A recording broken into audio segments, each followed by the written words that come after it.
চলে এলাম শুভ সকালে জলখাবার নিয়ে। আজকে করেছি ডিম টোস্ট আর আম কেটেছি। শুভ সকালে সকলকে শুভেচ্ছা জানিয়ে ব্লগটা শুরু করলাম। অনেক হয়েছে, ছেলে সকালে বেরিয়ে গেছে, ওরা যে পরীক্ষা চলছে বিটেকে, তো বেরিয়ে গেছে। তো তারপরে টুকটাক কাজ আরম্ভ করেছি। সরি, হাজব্যান্ডকে টিফিনটা দিয়ে দিয়েছি আর আমারটা নিয়ে বসেছি। চলুন শুভ দুপুরের পরে দেখাচ্ছি কি কি করব। শুভ সকালে জলখাবার এটাই, পরে আসছি আবার। হাজব্যান্ড বেরোবে, তার জন্য সকাল সকাল রান্না করে ফেলেছি আর বেরো ফেলেছি। আকাশটা মেঘলা মেঘলা ওয়েদার রয়েছে।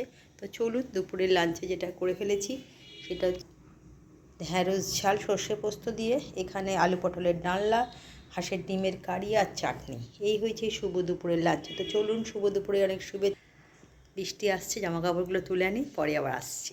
আজকে বিকেলে পড়াতে যেতে পারলাম না, হঠাৎ এমন বৃষ্টি এসে গেল যে ওই বৃষ্টিটা এত হাওয়া দিচ্ছিল, ছাঁটে ভিজে যাওয়ার ব্যাপার। ওই জন্য আজকে বিকেলে আর পড়াতে যেতে পারলাম না। তারপরে সন্ধেবেলা সবাই চলে এলো। আর যেটা নিয়ে প্রত্যেক দিনই আনি, এটা নতুন বলে নয়, একটু চা খাওয়ার পর তারপরে সব কিছু করতে পারবো। আর আজকে ওয়েদার, কালকে স্নান যাত্রা যাওয়ার পর কালকে তো বৃষ্টি হয়েছেই, মানে মুষলধারে বৃষ্টি হয়েছে একটা জায়গায়। আজকেও কিন্তু বেশ ভালো বৃষ্টি হলো। মানে হঠাৎ এরকম বৃষ্টিটা এসে যাবে, মেঘটা ডাকিনি, সেরকম বোঝাও যায়নি, কিন্তু বেশ ঝিরঝির করে ভালো বৃষ্টি পড়ছিল। তো চলুন চাটা খেয়ে নিই আগে। বন্ধুরা, রাতের ডিনারে পড়বে। আজকে ডিনারে যেটা করেছি সম্পূর্ণ অন্যরকম খাবার করেছি।